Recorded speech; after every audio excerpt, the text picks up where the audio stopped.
बोला जय जवान जय किसान। नंदू भैया देखा आज अपन बैठकी तो लग गईल बा, लेकिन ऐसे पहले तो हम यही जाने चाहब कि आपका हाल चाल का बा। देखा है हाल चाल तो एकदम बढ़िया बा जीरा बहन, लेकिन जौन ई मौसम बा न कहीं अपन ई मौसम के प्रभाव जौन बा हर लोगन पर देखे के मिलत बा। बिल्कुल। कहीं भैया सर्दी जुकाम से परेशान हुआ तो कहीं कोई देखे के मिलता कि भैया उनके बुखार आवता।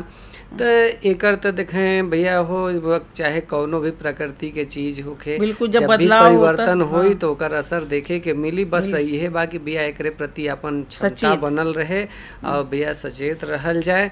और बाकी देखें इस समय अपन कुछ किसान भैया लोगन के धान के कटाई भी हो रहल बा, कई धान बाली निकलता। मतलब धान में कई प्रकार के देखें विविधता देखे के मिलत बा, जो उनकी रोपाई से ही एकर शुरुआत देखे के हो जाला। और में चाहे उर्द के बात करला चाहे मूंग के बात करला, इहो अपन निकलता। तिल अरहर बा, मक्का बा। मक्का तिल, मक्का और तिल तो देखा अपन खेत से कट गईल, कहीं कहीं ही बचल होई। ओकरे साथ साथ देखें अब अपन जोन बा सरसों के बुआई चल रहल बा। भैया लोगन के बस एक बात कहे के बा कि भैया हो जब भी अपन देखें सरसों के बीज लगावें अपन भैया हो ठीक ठाक से अपन जांच परख के बीज लगावें, स्वस्थ और प्रमाणित बीज लेवें। और खेत में जवन भी अगर बीज अगर कहीं अगर वैसन बा तो भैया ओकर शोधन कर लेवें, माटी के ठीक से अपन बना लेवें। काहे से कि देखें जब शुरुआत में अगर सब चीज़ ठीक रहा जीरा बहन तो कहीं न कहीं ओकर अंत भी बहुत बढ़िया होला। लेकिन अगर शुरुआत अगर कहीं खराब हो जाला तो जब पौधा अगर ठीक से ना होले तो भैया पूरा के पूरा मेहनत चल जाला। या जो साल भर के कल जाला ना कि भैया साल भर के अपन कौनो चीज़ के बात, चाहे तेल के बात होके, तेलहन के बात होके, चाहे फसल के बात होके, भैया अपने कोठिला से कम समझ में आवे लगला। तो किसान भैया लोगन के बड़ा समझ में दुख आवला। और एक चीज़ और देखें हम यह कहब कि भैया हो अब बाजार से चाहे अन्य जगह से कहीं भी आप लेवें तो अब नीम कोटेड यूरिया ही लेवें। बिल्कुल बिल्कुल।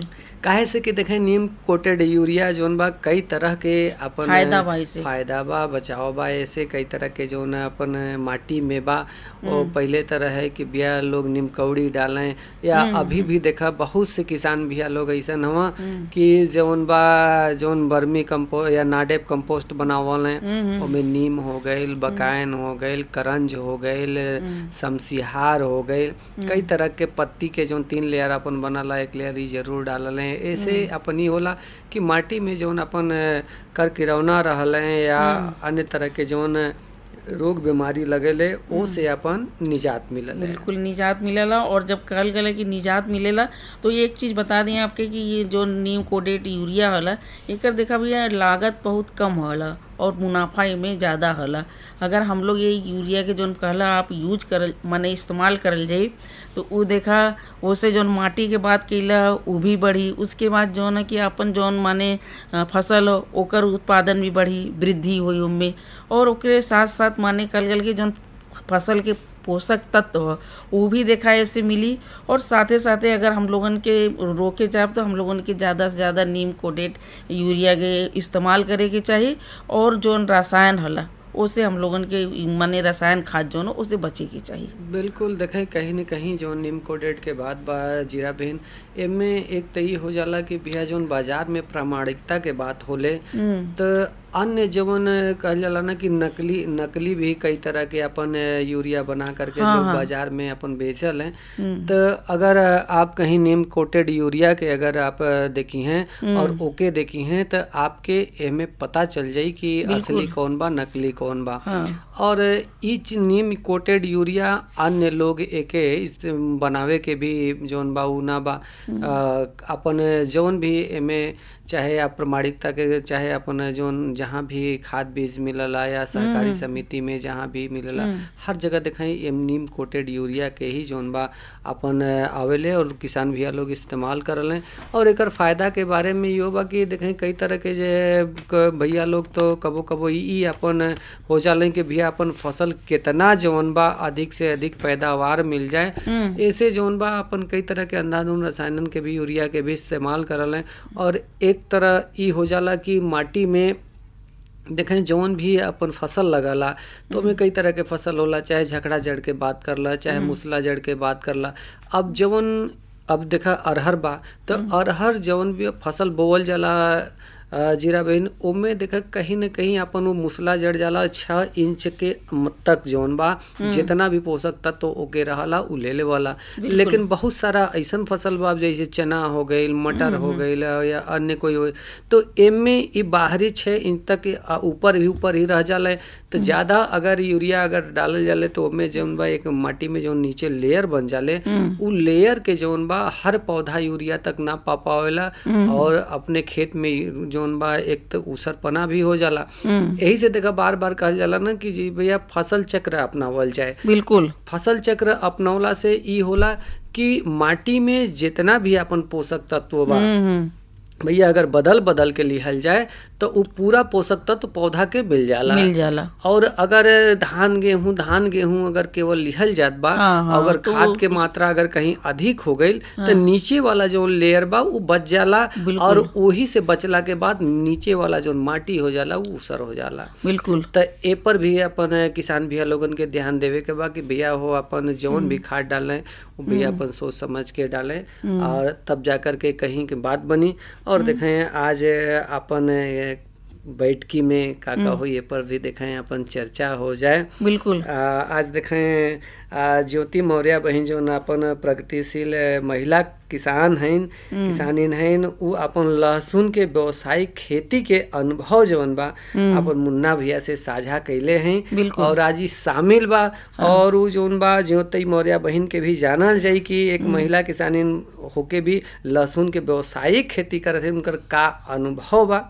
तो हम तो कहब ना कि देखें आवा पहले के जानकारी के सुन लिहल जाए। चलो सुनल जाए।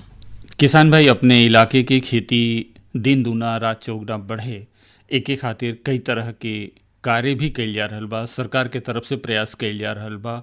और सबसे बड़ी बात ये बा कि जो किसान भाई लोग हों ये भी एकदम मन से अब लग गए हों, चाहे अच्छे किस्म के बीज के चुनाव के बात हो या फिर कृषि विज्ञान केंद्र के विशेषज्ञ लोगन के राय मशविरा के बात हो या कृषि यंत्रण के प्रयोग के बात हो। और सबसे बड़ी बात तो निकल करके ये आ गई कि अब घरे के जो घरेतीन लोग हैं यानी जो महिला किसान बहन लोग हैं ये भी अब कमर कस ले लें हैं और कदम से कदम मिला करके अपने खेती बाड़ी के आगे बढ़ावत हैं। और एकर लाभ ई मिल रहल बा कि जैसे बीज के चुनाव के बात हो या फिर कौने खेत में कौन फसल लेवे के बात बा या फिर बाजार भेजे से पहले ओके कैसे जांचे के बा, परखे के बा, कौन बाजार जाई कौन जाए लायक नहीं बा, और निगरानी इस सब बात पर बढ़िया ढंग से जो घरेतीन लोग हैं, जो महिला किसान बहन लोग हैं, वो लोग अपन काम करत हैं। और महिला सशक्तिकरण के तहत भी उनकर आमदनी बढ़ रहल बा, ऐसे वो रुचि लेकर के और आगे बढ़त हैं।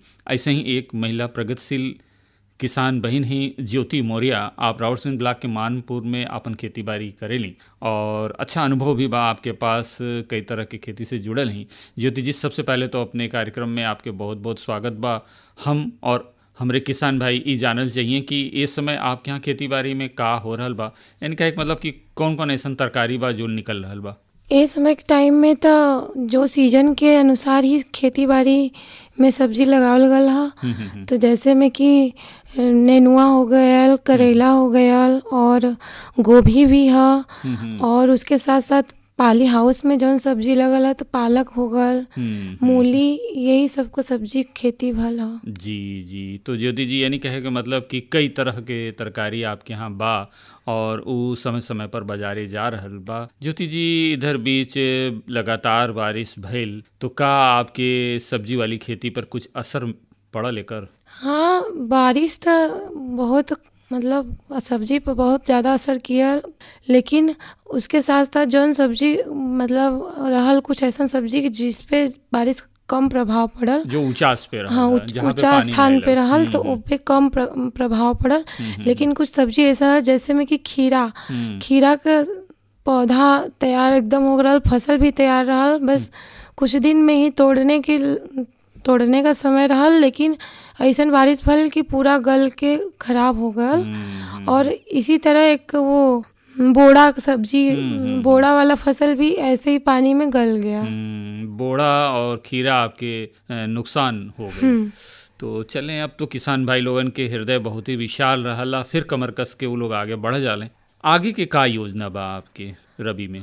आगे का योजना ये है कि जब ये सब फसल खत्म हो जाए तब हम लहसुन का खेती करेंगे। लहसुन की खेती तो बड़ा ही अच्छा मानल जाला। लहसुन की खेती बहुत ही लाभप्रद खेती मानल जा रहल बा और बाजार भी अच्छा रहला। तो अच्छा बा आपके यहाँ लहसुन की खेती के शुरुआत हुई, तो कौन कौन ऐसन किस्म के आप लोग चयन करेली जो उनकी अच्छे ढंग से उत्पादन दे सके? लहसुन का खेती करे खातिर ओकर सबसे बढ़िया प्रजाति यह बा जैसे यमुना का सफ़ेद 1 और सफ़ेद 2 लहसुन। अच्छा, यमुना ये के सबसे अच्छा प्रजाति है लहसुन का खेती करे खातिर। यमुना के सफ़ेद 1 और सफ़ेद 2। हाँ जी, तो यही कि आप चुनाव करिए। हाँ, एकर खेती करले से ज़्यादा फायदा होई। तो ज्योति जी एकर कुछ खासियत बताई हैं, कितना यमुना सफ़ेद 1 या यमुना सफ़ेद 2 लहसुन एक ऐसन प्रजाति है जेकर गांठ जो होला लहसुन का बहुत ठोस होला और ओकर कली जैसे जो जावा होला वो बड़ा जावा होला और एकदम बिल्कुल सफ़ेद होला। जी जी, तो एकर मतलब कि बाजार भाव भी बढ़िया मिलत है, बाजार में मांग भी बढ़िया रहती है। हाँ, ये लहसुन का बाजार में ज़्यादा मांग होला और भाव भी बढ़िया मिलेला। जी जी, तो चलें, प्रजाति के भी चर्चा हो गई। अब खेत के कैसे तैयारी करिए, कौन कौन लगावे के तरीका इस्तेमाल करिए, ये पर थोड़ा चर्चा हो जाए। पहले तैयारी पे ही हो जाए चर्चा, कैसे कैसे तैयारी हुई खेत के। लहसुन लगावे खातिर खेत का भी अच्छा से तैयारी करे के पड़ेला। जैसे कि पहले खेत का जोताई कल्टीवेटर से करवा देवे के चाहिए। फिर वो जोताई करवैले के बाद गोबर का खाद डलवा के, अच्छा, शुरुआती दौर में। हाँ, शुरुआत में गोबर का खाद डलवा के फिर ओकर को अथवा जोताई इसे रोटावेटर से करवावे के चाहिए। फिर उसके बाद यही क्यारी छोटा छोटा बनावे के चाहिए, जैसे कि हमें सिंचाई करे में आसानी रहा। क्यारी छोटा छोटा बना के सिंचाई करे बदे आसानी रहा। और पौध जो जावा लगई हैं, एक एक जावा कितना कितना दूरी पर कैसे वो लगई हैं? हाँ, तो जौन जावा लगावे का रहला तो वो पहले लाइन से लाइन का दूरी 6 इंच रखे के चाहिए। अच्छा। फिर जावा से जावा का दूरी 3 इंच का रहे के चाहिए। अच्छा, लाइन से लाइन 6 इंच और एक जावा से दूसरे जावा के बीच 3 इंच। तो इतना दूरी निर्धारित करके आप पूरे खेत में लगा दी। चलें, अब ज्योति जी जैसे कितना दिन में ये तैयार होखेला, मतलब कितना दिन में ऊपर आ जाला, अंकुरित हो जाला? हाँ, ये लहसुन तो 10 दिन में तो ऊपर दिखाई देवे लगला। 10 दिन में ऊपर आ जाए। हाँ। तो के बाद अब ये होला कि ओमे अच्छे ढंग से वो बढ़े, 10 दिन में ज़्यादा ऊपर आ जाला, ऐसे छोटा ही रहला। तो कुछ ओमे उर्वरक प्रबंध भी करिए कि जैसे बढ़िया ढंग से, अभी तो शुरुआती दौर में तो आप गोबर वाली खाद डलनी, आगे चल के भी इनमें कुछ और उर्वरक प्रबंध करिए और कब करिए? पहले तो लहसुन लगावे से पहले ही खेत में कुछ उर्वरक डाल दिया जाला। जैसे कि 1 बीघा खेत में 20 किलो DAP और 15 किलो पोटास छीट के उसके तब ओकरे बाद लहसुन का बुआई करल जाला। अच्छा, ये शुरुआती दौर में? हाँ, शुरुआत में ही। ठीक। फिर लहसुन बोइले के बाद फिर ओकर सिंचाई उचाई होला। सिंचाई केले के बाद उसमें एक दवा वाला पेंडामेथिलिन 50 ml 1 बिस्सा में यूरिया में मिलाकर छीट देवल जाला। अच्छा, वो खरपतवार खातिर? हाँ जी जी जी, इससे खरपतवार के अपने आप निजात हो जाए। और अगर मान लें कि कुछ भइल तो निराई गुड़ाई करके आप निकाल दिए। तो निराई गुड़ाई कितना दिन पर करे पड़ेला, कुछ ओकर फायदा बुझाला? जिस बुआई के बाद थोड़ा घास अगर उग जाला तो छोटा अगर घास रही तो वो तो हाथ से ही सब निकाल देवल जाला। लेकिन अगर घास बड़ा हो गया, ज़्यादा हो गल, तो ओमे एक दवा आ गल है मार्केट में जेकर नाम है ऑक्सी गोल्ड। वो दवा 10 ml 15 लीटर पानी में अधिकतम मतलब कि 3 बिस्वा के लगभग स्प्रे हो सकला। अच्छा। तो अगर हल्का घास पतवार बा तब तो निराई गुड़ाई कर दें, और जो अगर ज़्यादा बा तब फिर सुरक्षित रसायन के प्रयोग आप करें। ये आपके सलाह बा, बहुत अच्छा बा। देखें कितना नियमित ढंग से और सुचारू रूप से आप अपने खेती बाड़ी के देखभाल निगरानी करके आगे बढ़ावे नहीं, ऐसे कि अच्छा उत्पादन मिल सके। अच्छा, जैसे अब जब आगे बढ़ चलेला तो कुछ रोग दुख तकलीफ बीमारी के भी प्रकोप होला, तो उस समय आप लोग का करेनी? जब अगर फसल छोटा भी रहला तब भी उमें रोग लग जाला कभी कभी, तो उसमें हल्का फंगिसाइड का प्रयोग करे के चाही। अच्छा। और अगर फसल बड़ा हो गल और उसमें रोग लग गल तो उमें जैसे कि अच्छे क्वालिटी का फंगिसाइड लिया के ओकर छिड़काव कर देवे के चाहिए। सब कुछ आप बढ़िया ढंग से कैनी, उर्वरक प्रबंध भी कैली, कीटनाशक के भी प्रयोग कैली। अब बात आवेला कि इतना कुछ मेहनत कैले के बाद में कुछ मिले के भी चाहिए। कितना उत्पादन के आप उम्मीद लगौले? लहसुन का खेती जब इस बढ़िया व्यवस्था ढंग से करले के बाद कम से कम 1 बीघा में 10 कुंटल तो होए के जरूरी चाहिए। 1 बीघा में 10 कुंटल? 10 कुंटल। जी जी। जब इतना मेहनत भइल और सब व्यवस्था के साथ आप करत हैं, तो कुछ हिसाब किताब के बारे में बताइए अपने किसान भाई लोगन के, कितना लागत गिरे के संभावना बा? 1 बीघा लहसुन लगावे खातिर कम से कम 1 कुंटल या 120 किलो लहसुन का बीज लग सकेला। ये तो बीज दर भइल आपके। जी। तो वही लागत अगर हम उसका लें तो कम से कम 15 से 18 हजार रुपया लग सकता है 1 बीघा में। 15 से 18 हजार रुपया 1 बीघा में बीज और उर्वरक और रसायन सब मिला करके। जी। तो ये तो भाई लागत। और आपके पास अच्छा अनुभव बा, पीछे समय से आप खेती बाड़ी से जुड़ल हैं। बाजार के देखते हुए का लहसुन के खेती फायदेमंद बा? हमारे जानने से तो लहसुन का खेती में बहुत फायदा है। लहसुन जैसे कि इसमें ज़्यादा दवा का भी प्रयोग नहीं करे पड़त था, फिर उसके बाद ज़्यादा एकर देखभाल भी कम करे पड़त था, कम समय लगा था करे बदे, तो फायदा हवा। और इसका भाव ये लहसुन का भाव भी मिल जाता मार्केट में। तो सभी किसान बहनों से हम यही कहल चाहते हैं कि लहसुन का खेती करल फायदेमंद है और महिला सशक्तिकरण के खातिर मजबूती प्रदान करी। और सभी लोग जुड़ें और अपने रकबा में ज़रूर से ज़रूर जोन बाकी लहसुन के शामिल करें, जैसे कि आपके 4 पैसा के अच्छा आमदनी हो। तो ज्योति जी, आज आप अपने किसान वाणी कार्यक्रम में जुटली और इतना बढ़िया बातचीत भइल, एक खातिर आपके बहुत बहुत धन्यवाद। अरे अरे अरे क्या कर रहा है? इधर इधर इधर, हम बोल रहे हैं तेरे बीजू का। पुतला बोल रहा है? पक्षियों से तो हम खेत को बचा लेते हैं, पर इन घातक रसायनों से कैसे बचाएं? मतलब?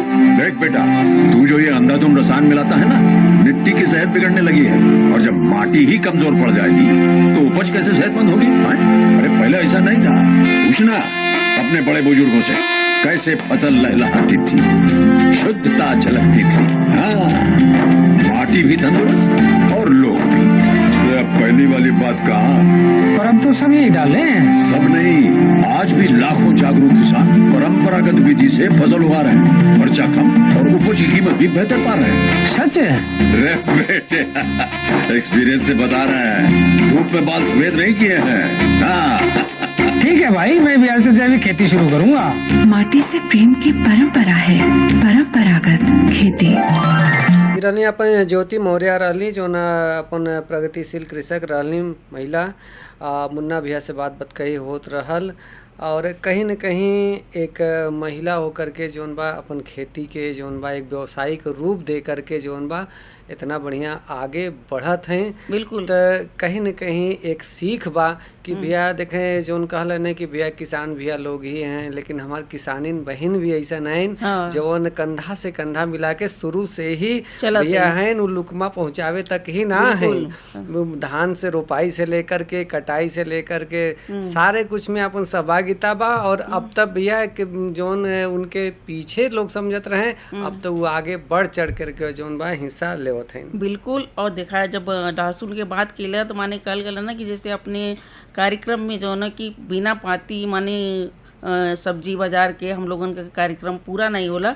तो देखा आज के बाजार भाव जौन मिलल हला नंदू भैया और रावर्ट्सगंज मंडी से बाबूलाल मौर्य भैया भेजले हैं कुंतल में बा कहा था बाची एकदम बिल्कुल। तो देखा आपका आलू लाल बा 1700 से 1800, सफ़ेद आलू 1500 से 1600, टमाटर आपका जो है कि 2500 से 2800, बैगन आपका लंबा वाला 2500 से 2800, गोल बैगन जो है 3500 से 4000 बा, और भिंडी आपका 3000 से 3200 रुपया बा, नेनुआ आपका 2000 से 2200 हो, लौकी आपका 2200 से 2500 हो, करेला 3000 से 3500 हो, और खीरा आपका जो है कि 1800 से 2000 बा, हरा मिर्चा आपका 3500 से 4000 हो, हरा धनिया आपका 20000 से 22000 हो, और पालक आपका 3000 से 3200 रुपया बा, और मूली आपका 2200 से 2500 हो, लहसुन आपका जो है कि 4000 से 4500 बा, और प्याज अपन 1000 से 1200 बा, और सूरन अपन 4500 से 5000 रुपया बा, परवल आपका जो है कि 5000 से 6000 हो, बोड़ा आपका जो है कि 4500 से 5000 हो, कुंदरू आपका जो है कि 1800 से 2000 हो, और फूल गोभी देखा सैकड़ा में बा 2500 से 30000 रुपया सैकड़ा बा आपका फूल गोभी, और पत्ता गोभी आपका 1800 से 2000 बा, और नींबू आपका 150 से 200 रुपया हो। ये आज के ताज़ा बाजार भाव। बिल्कुल, ये ताज़ा बाजार भाव रहल। और कहीं न कहीं जौन बा अपन बाबूलाल मौर्य भैया के भी हमेशा पाती पहुँचत रहल है, और किसान भैया लोगन के अपन सब्जी के जौन बा रेट भाव पता रहला कि भैया कौने अपन कब कितना बढ़ता कितना घटता। बिल्कुल, तो उनके भी धन्यवाद दिहल जाए। लेकिन देखे आवा मुन्ना यादव और उनके संगाती लोगन के एगो विकास गीत के साथ चला सुनल जाए।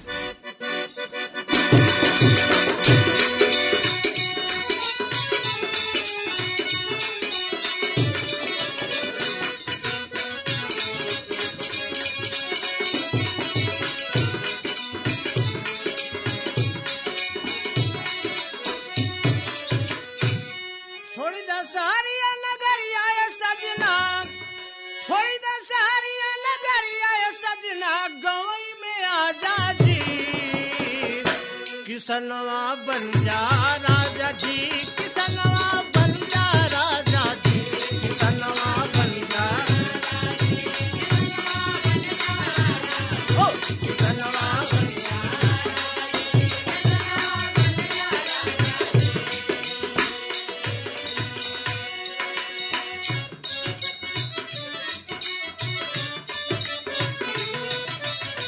जोड़ी गो बैलवन के जोड़िया बनावा, जोड़ी गो बैलवन के जोड़िया बनावा,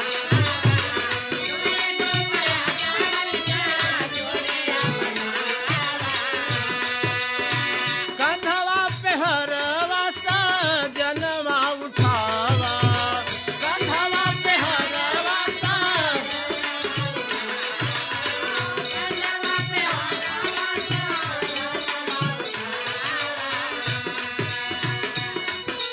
अन्नवा से भर दे, अन्नवा से भर दे भवनवा ये सजना, अन्नवा से भर दे भवनवा ये सजना, गवई में आजा जी, किसनवा बन जा राजा जी, किसनवा बन जा राजा जी, किसनवा बन जा।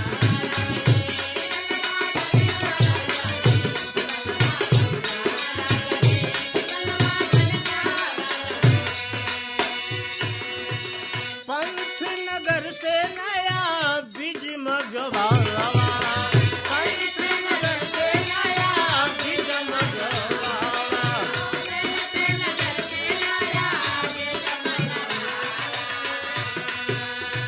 नया ढंग से सैयापन खेतिया करावा, नया ढंग से सैयापन खेतिया करावा,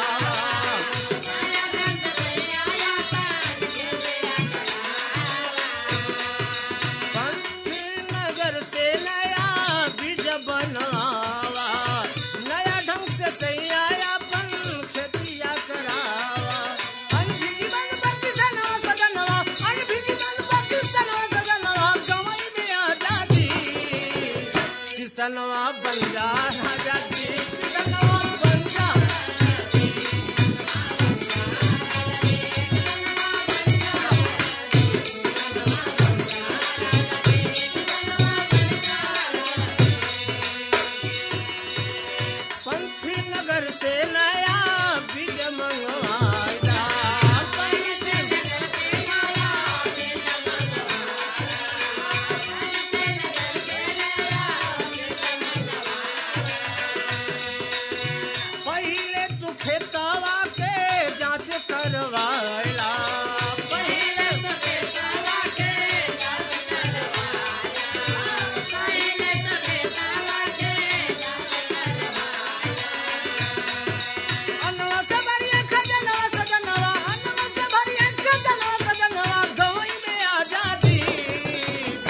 किसनवा बन जा राजा जी, किसनवा बन जा।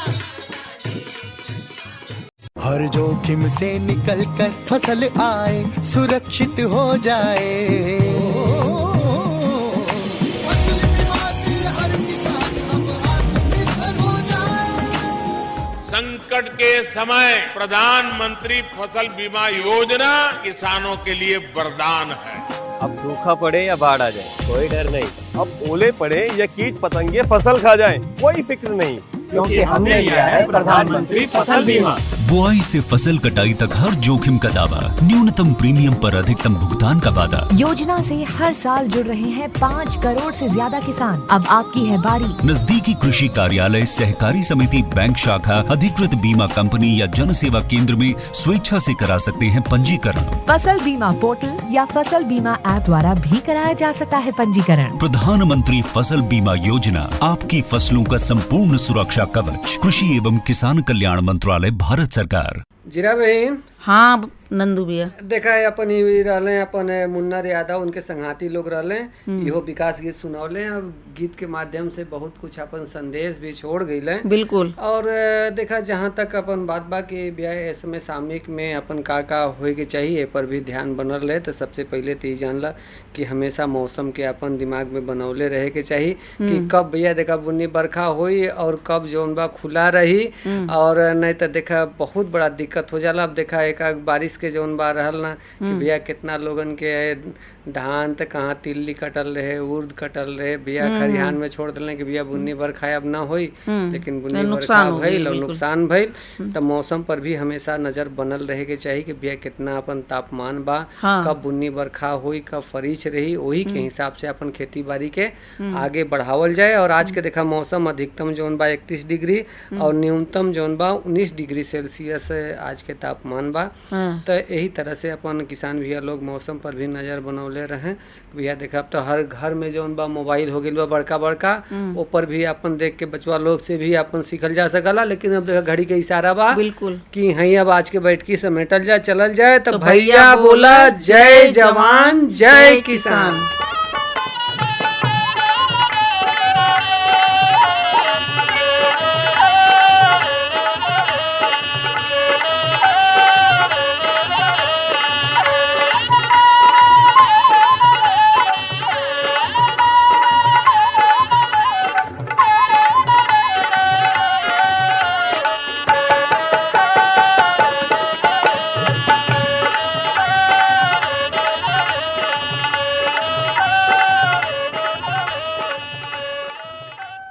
इस कार्यक्रम के प्रायोजक थे कृषि मंत्रालय, भारत सरकार।